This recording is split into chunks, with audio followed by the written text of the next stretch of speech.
growing up in between two different religion and, having parents who are deeply rooted into their own convictions, into their own religious convictions, so deeply rooted that in their eyes, that's all that existed.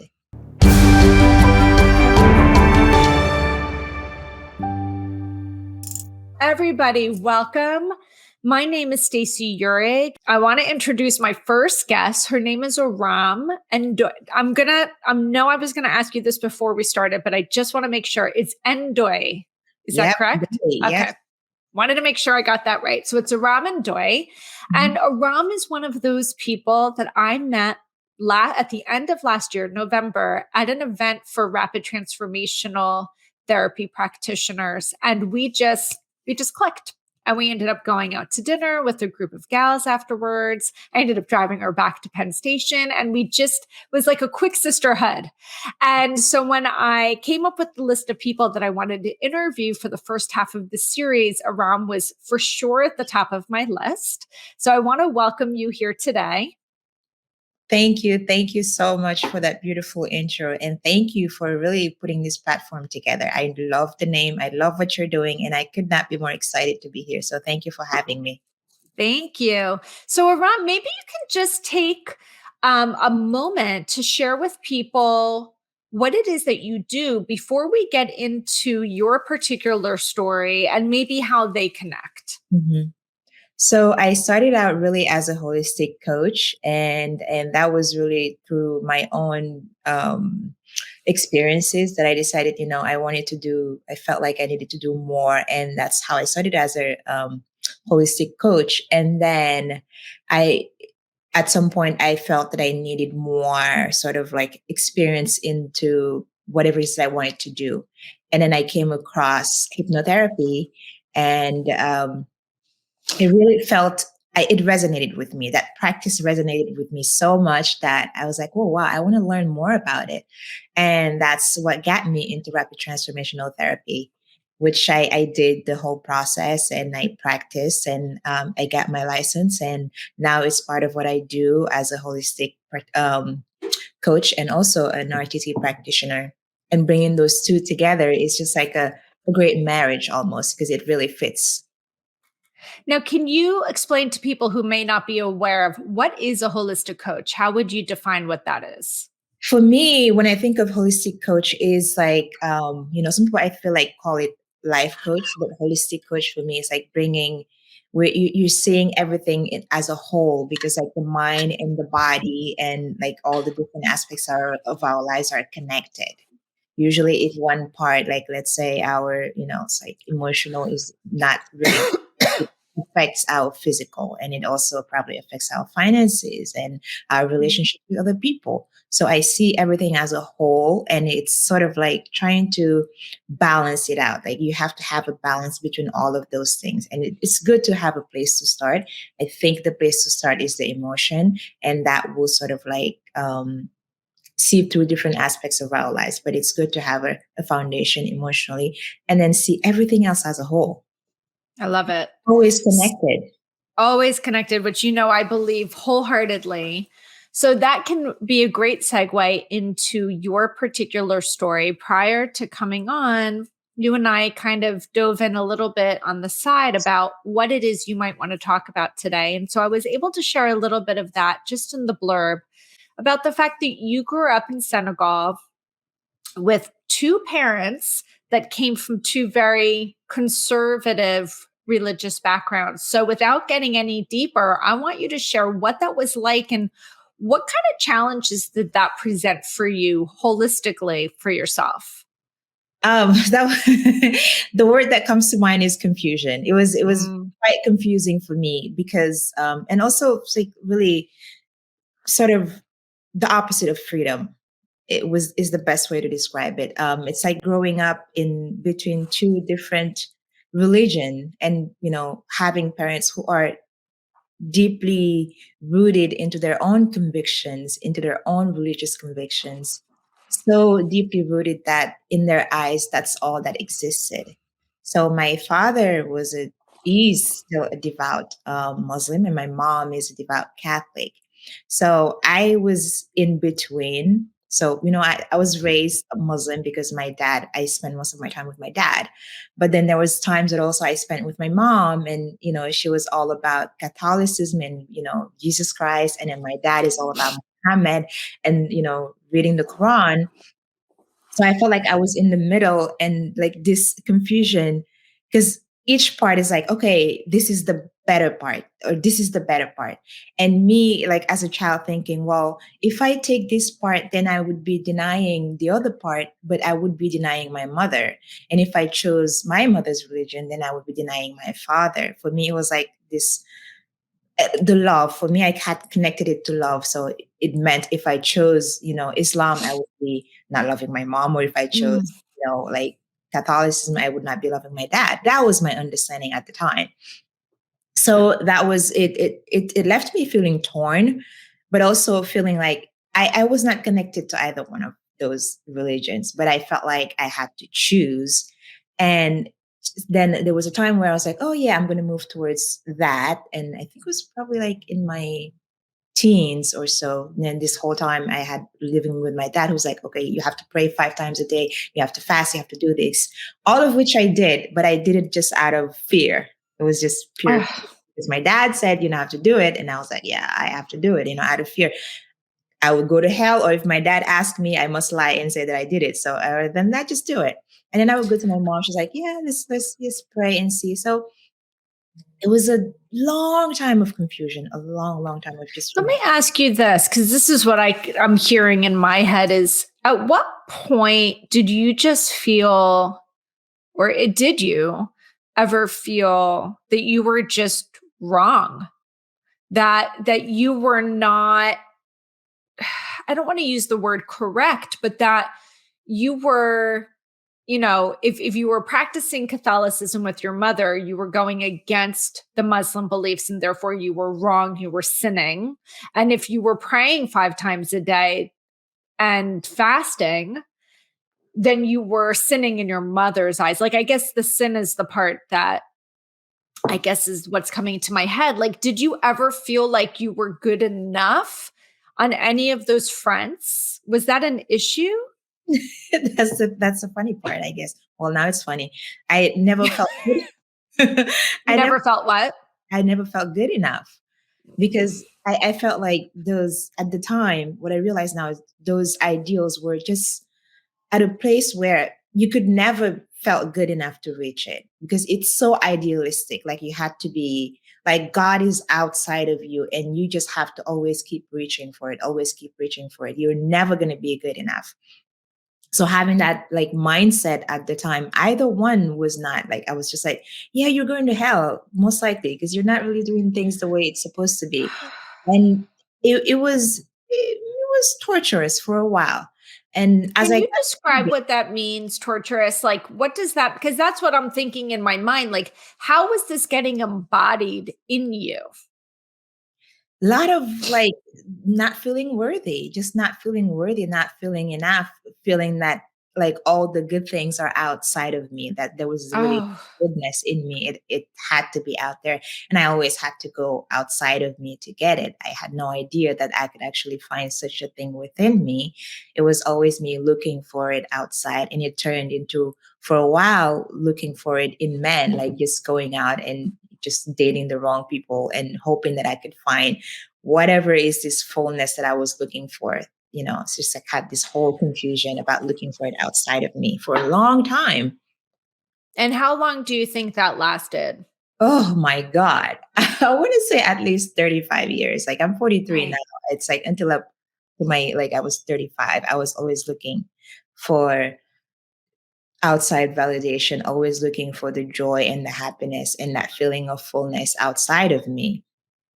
And It's interesting because I've been doing a lot of what I'm calling like a podcast powwow beforehand, Mhm. right? With different people who are going to come on and guests. And one of the people who's going to be a beautiful guest later on in the series, is gay and grew up in a very fundamentally, conservative religious household. And there's this concept of that I'm always wrong. I'm always a sin. And I've always called it spiritual abuse, right? But what he called it was theological terror. Mm. And that really stuck with me because it's such a powerful statement. And I don't know if anybody that's watching grew up in, any kind of terror, whether it's psychological, spiritual, physical.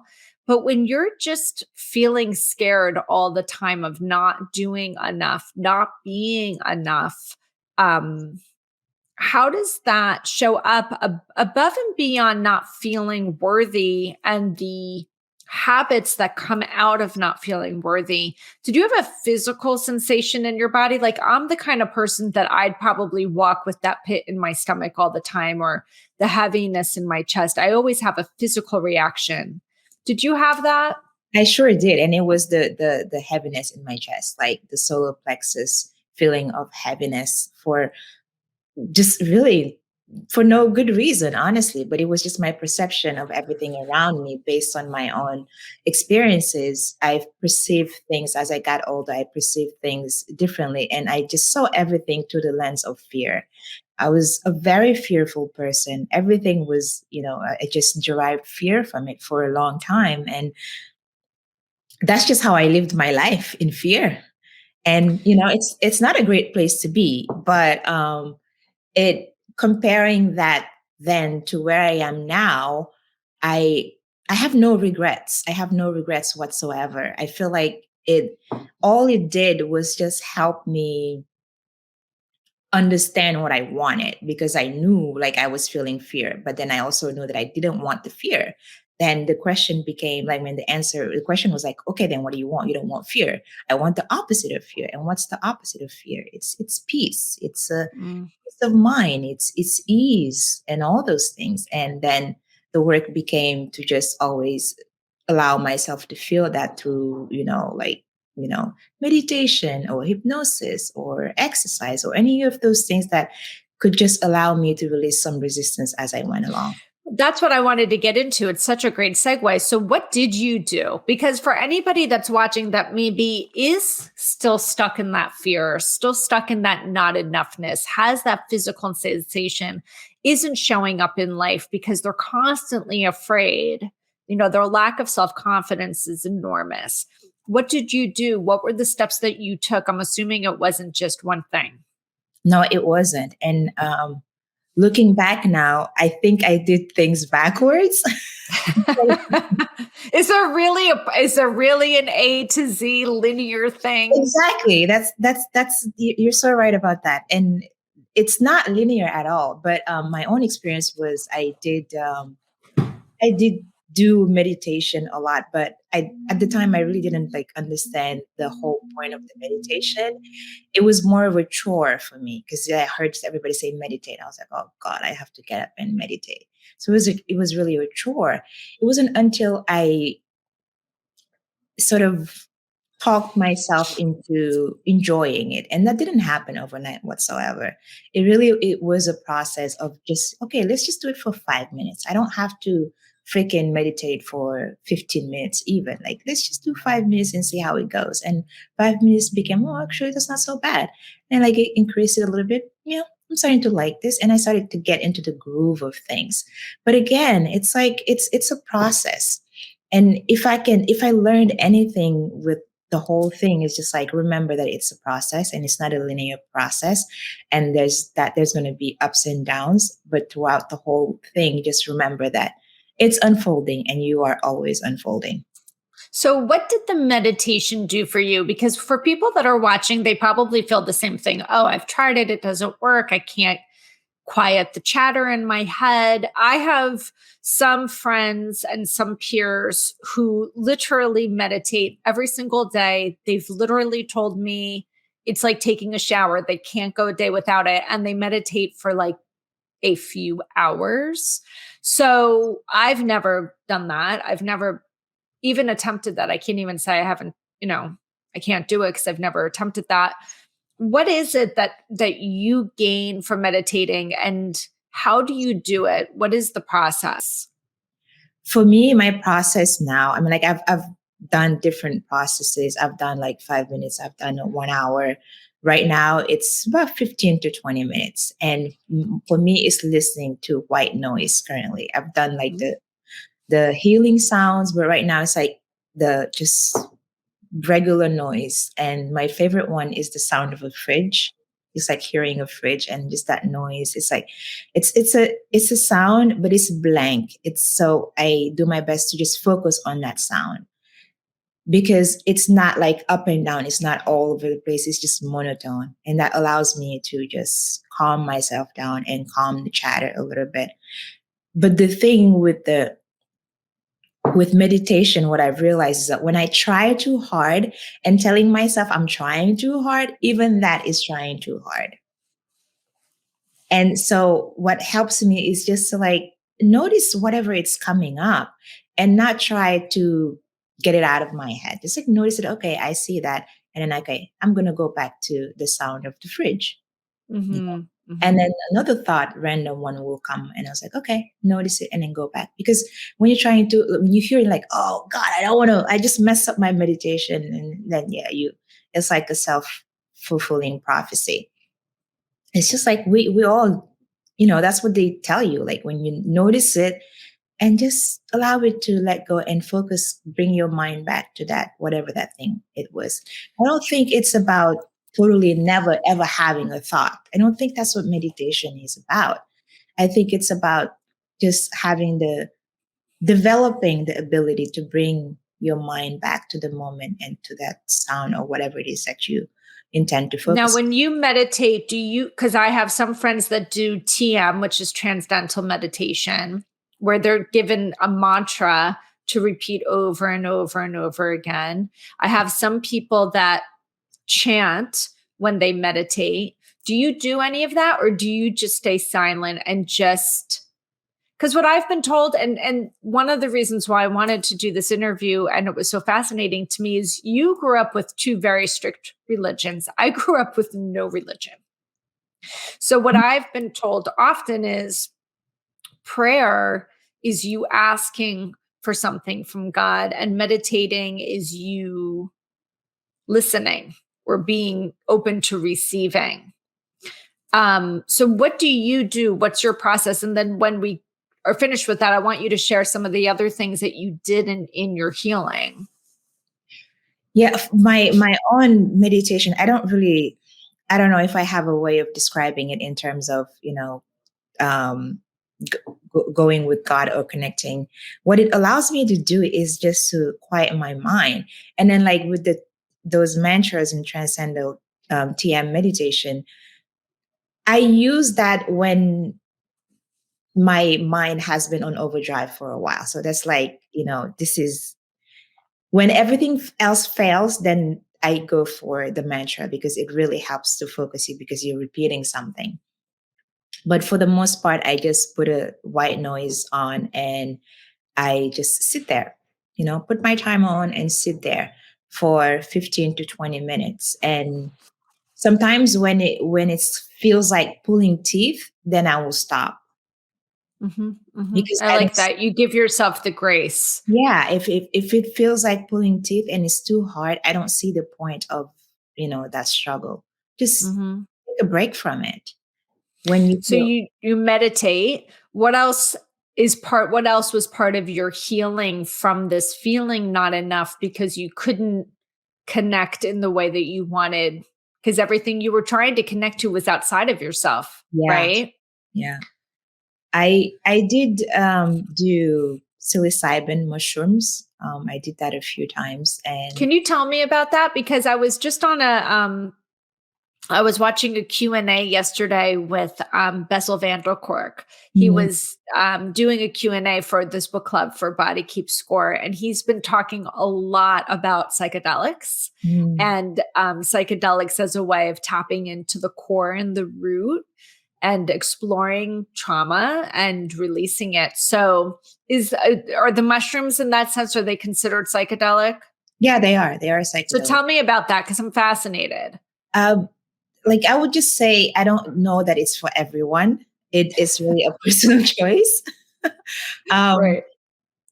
But for me, the first time I did it, it was really, I had no idea I've never done it before. I came in with the mindset of not healing, but more of fun. It was for me, it was just totally recreational. And it was fantastic. It was actually what I was looking for. It was just fun and easy. And then I heard more about like the healing effects of it. And then I started looking towards that. And I had a bigger journey by myself that lasted like 7 hours. And that one, my intention going in was to just um, allow whatever needs to come up and that needs to be healed to come up. And it happened exactly that way, but mm, it was not. It was a rough journey. Let's just say that it Can you was. describe it? Because I think people are going to be very interested in this. And again, I've had a handful of friends that have done this. Yeah, Most of them have done it with the care of a practitioner yeah. It's present. the ideal way to do it. So Yeah.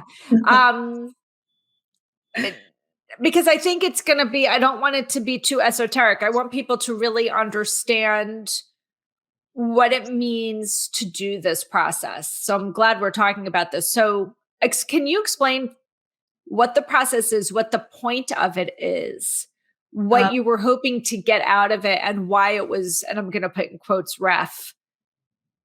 I mean, like I can only speak from my own personal experience, and for me, the rough part was that there was like, I mean, physically there was a lot of purging. You know, I was like vomiting, and like a lot of stuff from childhood just came up, and it came out in a way of screaming. Like it was a lot of screaming and a lot of cursing, and it was just like a lot of anger basically. That was the first time actually that I realized that I was holding on to a lot of anger. I had no idea Mhm. that I was so angry. Like if somebody came out in the street and was like, "You're angry," I'd be like, "You full of shit." But that was the moment where, because it was, you know, and I took it, and at that point there was no holding it back. It was just like, this is happening whether you want it or not. It's happening. You ask for it. You know, whatever you want to heal is here. You know, the only way out is through. And it was just a lot of anger that was coming out, and I was just screaming on the top of my lungs, "I fucking hate you," blah blah blah.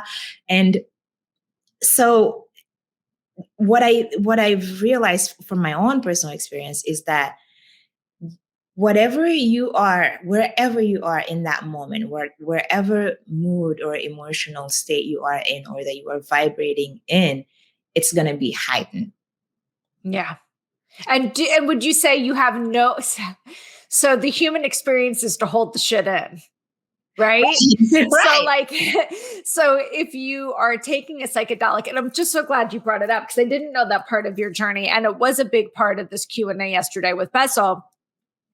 You can't hold it back, right? Because now you're unencumbered. You can't hold it back. And So it's either say the shit that's really there, and I hear that this is the benefit of the psychedelic. It's like you don't even realize some of the stuff you've been holding on to because that's just become a part of you. You and I talk a lot about parts when we're working with our clients, right? And the role and the function and the purpose that these parts have in our lives. And so we hold on to so many different parts of us. And when you're going through this experience as a child, we become very crafty at pushing the things down that we don't think would be acceptable to our parents, Mhm. or we don't feel safe enough to share and say, I'm not okay with this. I'm not okay with that. Well, it doesn't just go away. It Oh, found a little crevice in your body somewhere, yeah. right? And Yeah. we hold on to it. But Mhm. when you take these psychedelics, it's like the Pandora's box has been officially opened and there is no way to shove the shit back in. Yeah. So get on the train, you're ready for the ride, right? And that's why it's rough if you're not ready for it. You have to be really ready for it, and you have to be into that mindset. And it's also preferable that you have somebody that can hold space for you. And did you have that? No, I didn't. Again, it's my own personal choice. I'm not recommending this. So I have to tell you, so when I got diagnosed with rheumatoid arthritis, I knew instinctively in my gut, 100% undeniable.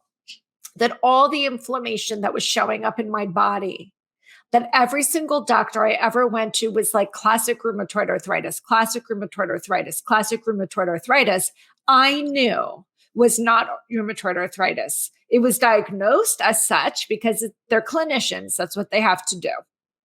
But I knew it was unresolved shit from my childhood that I did not know how to release, that was now manifesting itself as severe inflammation inside my joints. I knew that just in my gut. And so I went and worked with a wonderful acupuncturist close by to me that I trusted, that I knew understood trauma as, part of a big part of a lot of the ailments that she was seeing in people. That's who I wanted to work with. Well, she went on her own psychedelic journey. She has a coach / mentor. She's an MD from China, just didn't get her MD here.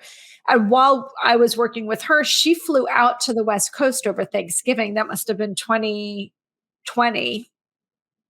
And she went, rented a hotel room with her mentor and did this, but had someone there to hold the space for her. And she came back and she was like, everybody needs to try this. You'll never look at life the same way. Do you feel that way? I'm very careful to say everybody needs to try this, because it's a personal choice, and like, you have to remember that you are where you are, and when you're getting into it, just be aware of where you are and know that it's going to enhance wherever you are in that moment. And if you're not ready to have whatever it is enhanced, then maybe not the right time for you to get into it. And then I will also say, when I did it, like, I didn't have somebody there with me physically, but there was a moment where a good friend of mine that I actually love did call me, because I had told him that I was doing it. And then he called me, and he was like, we were talking and I was feeling it. And he's like, I wanted to help you, but I'm not sure how I could help you. But then he called another friend of hers who's always used to holding space for people. They were in Australia and I'm here in Jersey. So that person also got on the phone, and then she was like, what's up? I was like, because there was 3 words that were running into my head, and it was get it out, get it out, get it out. That's all I was hearing. This was 7 hours. Wow. Get it out. And I knew what I needed to get out. And I thought and it was just anger. And I thought I was doing it. And then she was like, so what's up? I was like, yeah, she keeps telling me to get it out. And then she was like, well, then get it out. And I was like, I thought I did. I've been doing this for hours. And then she got me to get on my knees and then scream in a pillow. And that really did it. It gave me more relief. It was like really scream into the pillow. I mean, like, I was screaming so much that I thought my vein was going to pop. And I'm sure my neighbors heard me. But that's what I was just thinking. Like, did someone call the cops? Yeah, I'm sure they heard me. And but it was a release. It really was. It was such a release that I didn't know that I needed. So how did life change after that experience? Wow. I mean, like, immediately the next day I felt completely exhausted. I felt exhausted. I slept most of the day. Then 2 days later, I felt completely light. I mean, I felt so light, so soft, so easy.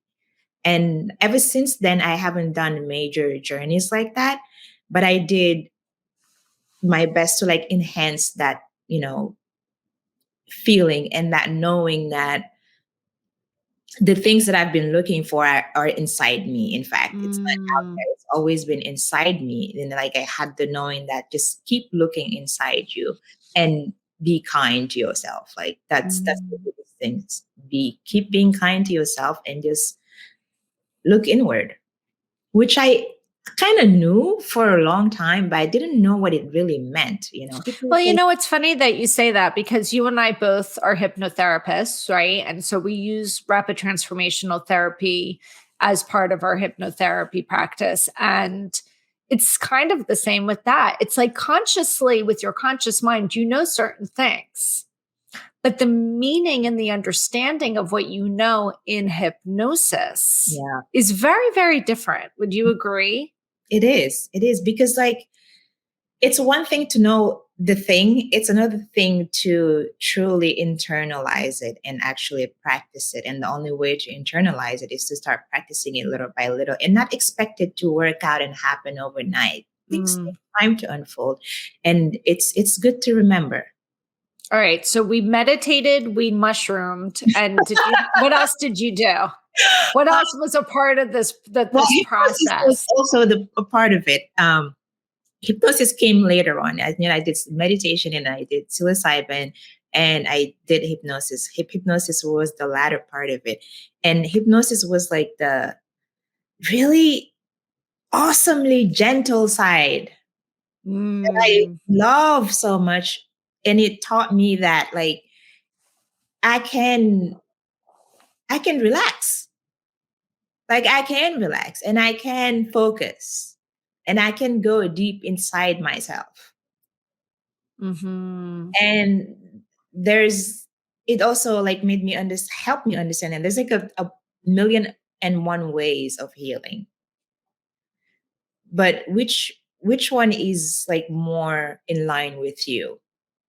And I found hypnosis to be quite in line with like what I wanted to do and how I wanted to do things, and it's like allowing me to focus and to go deeper and deeper and deeper into my own body, my own psyche, my own But emotional. we even say it when we're working with people. We're going deeper into our own internal Exactly. awareness, our Exactly. own internal state of self, Yeah. right?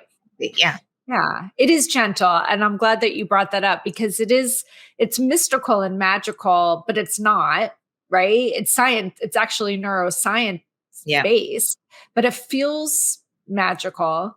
And I just did a session with someone yesterday and they were like, oh my God, I'm so exhausted. I'm like, is it exhaustion or are you just blissfully like tranced out? She's like, it's the latter. Like she could barely open her eyes. She was just so relaxed. And I think that there's value to getting your physical embodiment state into that relaxed setting. But then on top of it, you have equally as important the ability to observe experiences in your life that may have had a deeper meaning than what you understood at the conscious mind. Yeah. And also give you the ability to reframe all of that stuff, you know? It's like Yeah. when you're in at that level, you're accessing a part of yourself that in that moment you can reframe it. You can change the meaning and you can give it a more empowering story. Like Marissa Peer calls it, tell yourself a better lie. It can start, it's like tell something more empowering because let's be honest, we are always telling stories. Shit. And Always telling stories. We are waking up the moment we wake up. Our mind is in chatter mode and we can choose to believe whatever yes, it is we hear. yes. So like we have the opportunity to actually choose carefully, like choose. Don't Flip leave it the to script is what I always say. don't don't leave it to chance. Don't leave it to like freaking what's it called? That word is like just make the deliberate choice. Well, it's interesting because you said it earlier, which was so powerful, which was because you grew up in fear of making the wrong decision all the time, right? Am I a good Muslim? Am I a good Catholic? Is my mom going to love me if I love being Muslim? Is my dad going to love me if I love being Catholic? I mean, that's heavy shit. That is fundamental heavy shit. And what people don't realize is as children, we are so egoistic, which we should be. And we think everything's about us. So I'm not going to be lovable if I'm not a good Catholic. I'm not going to be lovable if I'm not fasting and praying 10 times a day. I mean, the pressure is enormous. And it's not a physical abuse. It's not a violent abuse. It's not people may not even, it's not abuse per se. Yeah, like It's not abuse, but what it is it is a constant reminding of my love is conditional, basically. Yeah. And that for a child is traumatic because all we want is to be seen and heard as valuable for just being. And by being, it's whatever it is you have inside of you. It's not doing, it's not being a good Catholic, which requires a lot of doing, or being a good Muslim, which requires a lot of doing. Yeah. It's just, I am Aram. Am I not enough? Yeah. And it's like, our parents, I don't, I mean, I did do the blame game for a long time. But what I've learned is that like, they really did the best that they could with what they know at the time. Well, this was my point. So you grew up as a young child with this experience. This young child causes you to create defense mechanisms. Be perfect, don't talk back, show up in a way that can get you loved, right? And kind of walk with a little bit of fear all the time. And now everything you do and see and think is filtered through that lens, starting at probably before you were even 7 years old. Yeah. Yeah. Right. So when people wake up in the morning, the first thought that they have is filtered through their lens, through their lived experience from when Absolutely. they were probably 2, 4, 6, 7, 8 years old. People don't understand that. And so when we talk about flipping the script, it's really getting to the core belief through which everything is seen, thought, felt, heard, right? You and I could be in the same experience. We could be in a car together and something could happen right in front of us. Same experience, undeniable, very neutral, but react very differently, think very differently, and really process the experience differently based on the core belief. And the core belief is the filter, the lens through which we learn to see life as a way of surviving our environment. And that's why beliefs are so freaking powerful. It's everything. And It so knows everything. it's everything. And so I'm sure you do this when you work with clients. I do this when I work with clients is, yeah, we can talk about your thoughts all day long. Change your thoughts, change your life, blah, blah, blah, blah, blah. But you can't just change your thought because you will it. You must get to understand, why is that the way you think? Why is that the way I approach it? Why are those the thoughts that come up all the time? And you cannot get to that piece without doing the dark, dirty work. So whether it's mushrooms or hypnosis or whatever it is you do to get the conscious mind to melt away a little bit and allow the truth, which is your subconscious, your knowing, to come to the forefront and give you the gifts of what it is that you've gone through the pure, unfiltered lens. Deal with it, experience it, go through it, like you said, and then reframe it to what it is that you want, right? And just like for me, the best thing that I've really learned that I try to really remind people that I work with is, remember, it's a process. And throughout the process, remember to be kind to yourself. Like I often go back to that, like be nice to yourself. Mm-hmm. Be nicer and nicer and nicer and nicer to yourself. Yeah. Yeah. And you can be, because you're worth that. People that have a hard time being nice to themselves don't think that they're worth it. They don't think they deserve the kindness, right? Yeah. So I know that you have other extracurricular things that you love to do with your time. Can you share with people? Because I think it's actually part of the healing process, even though it probably feels like fun. And I'm going to come to one of these with you.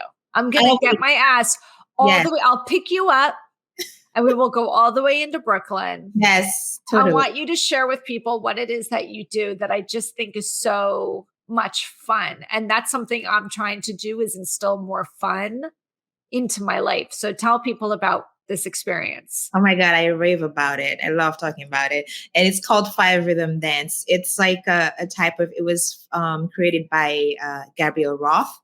And the reason why she created it was she was going to like a psych, sort of like a mental hospital where they had like a lot of people were dealing with really heavy stuff. But she noticed that they were not getting better. After years of talk therapy, they were still not getting better. And she was like, oh wow, like this is not, we need something a bit different. She was like, enough with the talking, let's get out there and let's just move, let's dance, but dancing like consciously, not from here. But the whole purpose was helping people get into their body, like Yeah. helping people connect with their body. So that's where Five Rhythms came from. And the five rhythms, the first one is flow, which is like a more feminine movement. And the second one is staccato, which is more masculine. And the third is chaos. We all know what chaos is. And then you have lyrical, and then you have still. But throughout the whole thing, you have a teacher guiding you. But they're not teaching you how to dance. It's not about teaching somebody how to dance. It's not, it's not choreographed. It's really complete freedom to do what you want to do, to allow your body to do what it wants to do, to just get you to the place of connection with your own body. And it's fantastic. Like How many people are normally in a class? It depends, but usually around 20 people. Right So now it's it's interesting because of these times.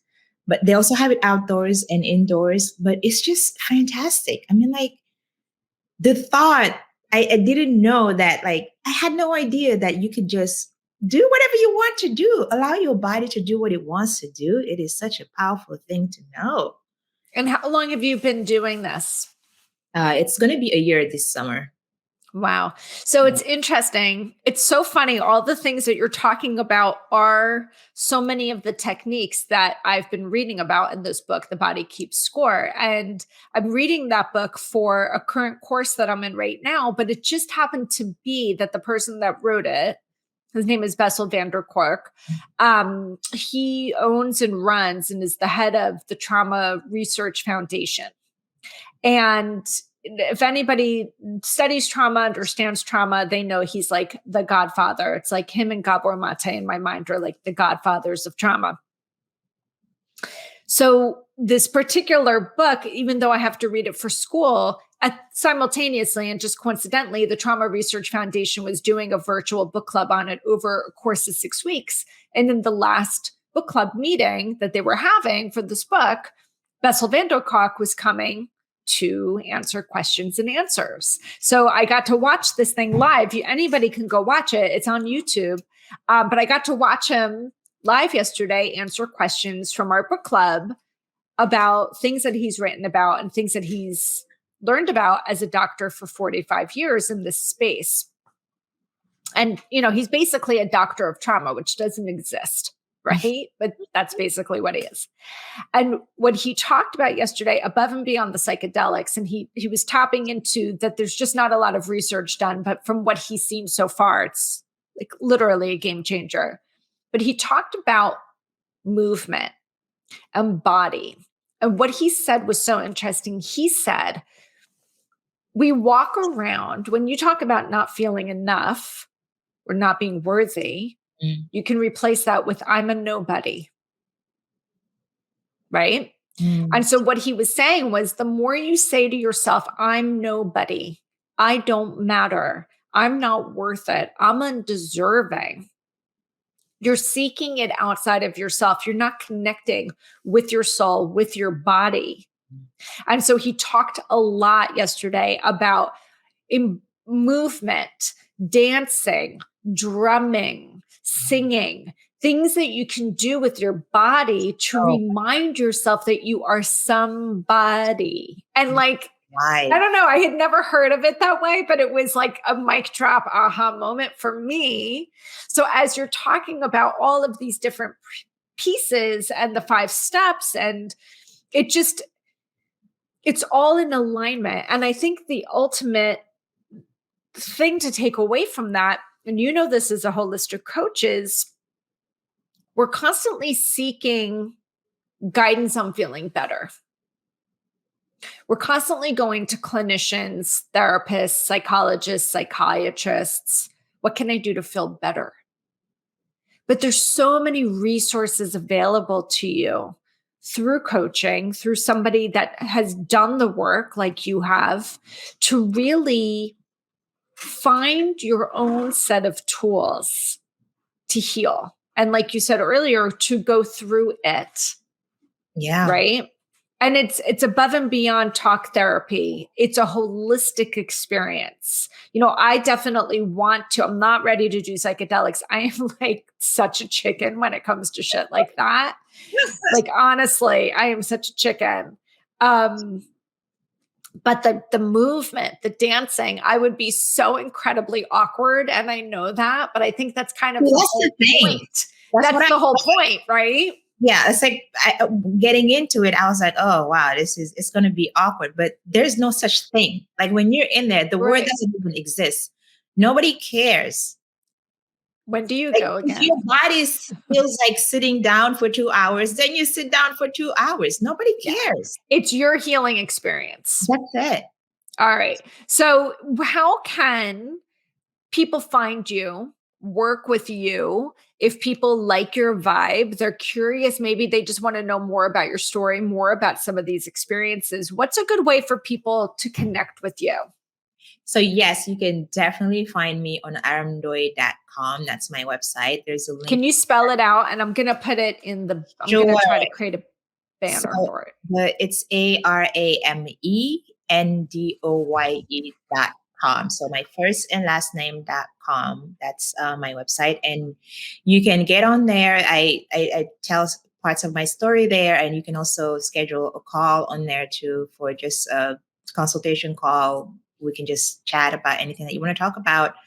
And also you can find me on Instagram. I'm on there at thearamndoye.com. Just added THE because the whole thing was taken. And also on Facebook, Arame Ndoye. Awesome. So, and I have your name correct there, right? Do you see that in the banner? Yes, yeah, it's correct. Thank you. Perfect. So I always like to end the podcasts with like a fun question. So people that follow me know I'm foul mouth. Like I love a good curse word. So I'm just curious if you're comfortable. Like, do you have a favorite curse word? Yeah. And why is it? Like, what do you get from saying that word? You know, because you emphasize things, and then I like emphasizing stuff. You know, it's like, and then I heard Marissa say, it's like it's a great word. It's a noun. It's an adverb. It's a verb. It's an adjective. It can fit anywhere you want it to emphasize something, to make a point. Do you use it a lot? I do. I do too. And, you know, it makes my kids crazy. I have tried every habit breaker you can think of, you know, paying my kids every time I say the word fuck, putting it into a jar, getting in trouble, all these, we've tried it all. And I've just basically explained to them, it is the best word enhancer.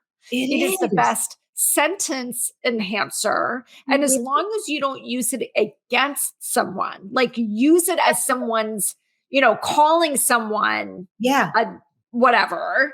Yeah, that's it. But if you use it to emphasize what you want, I'm all for it. And it fucking feels good, okay? So when my kids use it, my younger one's not very comfortable using it, and he's 13. So today's his birthday. Oh, happy birthday. So he'll say it, and then he kind of gets this wide eye like, oh shit, am I going to get in trouble? And I usually just like, when he says it, because I know it for him, it is cathartic. Yeah. It is cathartic when he says it. Like when he says it, he's at the end of his rope, and I'm like, let it go, dude. Like just get it out. I even use it in happy moments. For the most part, it's like I'm happy. It's fucking awesome. I'm happy. Yeah, it's fucking awesome. So anyway, this has been so much fun. Such a pleasure. I can see people writing beautiful comments. I'm sure that people will watch this on the replay, share comments. You and I will get back to people on those. But again, if people are looking to connect with Arame, it's the Arame Ndoye on Instagram And Yes. it is her name for her website, which I put right here at the bottom. And it's also her name on Facebook. So thank you so much. Truly appreciate it. Thank you for It's been my sharing your meaningful pleasure. Thank life. you so much for having me. It's been a blast chatting with you. I loved every Love minute. it. Thank you. Thank you. Bye, everyone.